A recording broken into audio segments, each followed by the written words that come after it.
Hello, Archie Luxury here. How are you guys all today? And today I wanted to talk about,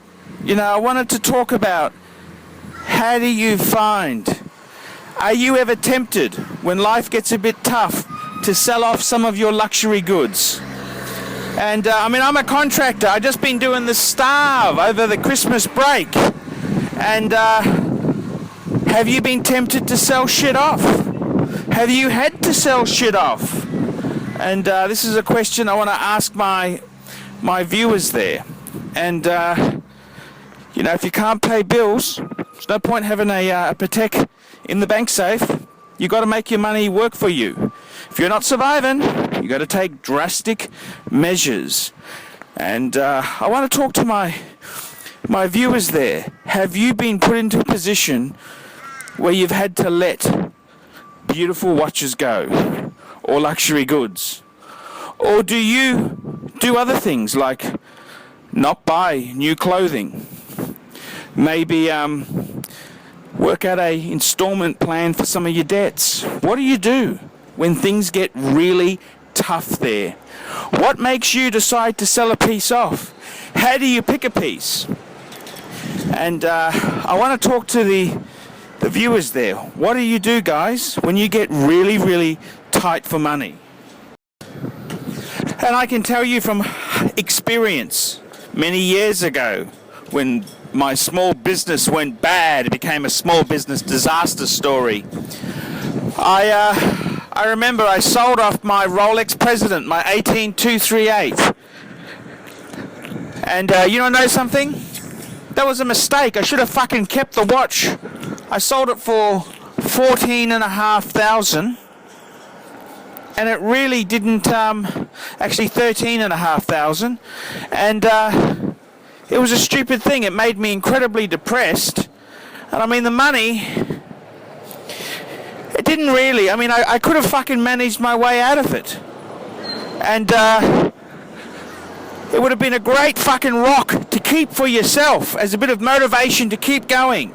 Instead, I sold it, and I was incredibly depressed and down. And sometimes it's better to keep these things than to fucking fire sale them. Better off to keep them and keep moving forward. And I gotta say, in hindsight, I think it would have been a lot better off if I kept it for my own psychological well-being.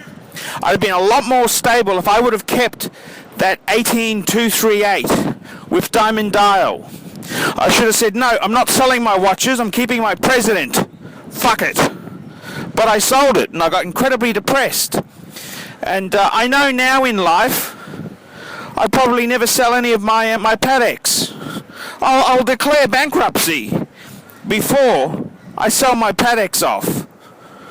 And this is something you learn with experience. Sometimes it's better off to keep these things you really, really love than to do the sensible thing. Sometimes the sensible thing is the crazy thing. And I want to hear from my audience there. Have you been in a situation where you've had to sell things off? Have you? And how did you come to the choice on what to sell?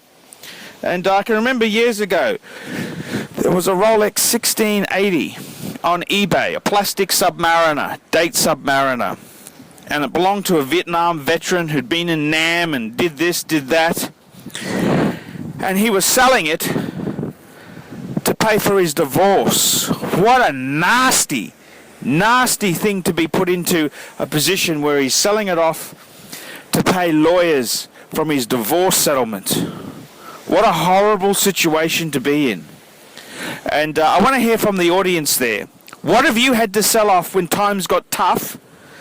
And was it a mistake? Should you have just kept it and thought, fuck it, I'll plow through this? A good friend of mine had a really nice Gibson guitar. He bought it for $6.5. He sold it for $4.5, and it was plaguing him. And eventually he bought it back for the $4.5. And it's one of these things. Sometimes it's better not to sell the things off. Don't just sell off your shit. And I'd like to hear from the audience there. Have you been in a hard situation where you've had to sell things off? I want to hear about it. I want to hear about it on this channel. I want to hear about it now. So tell me, man up, and tell me what you've learned, and we can share this with fellow viewers. I'm Archie Luxury. Tell me what you fuckers have had to do.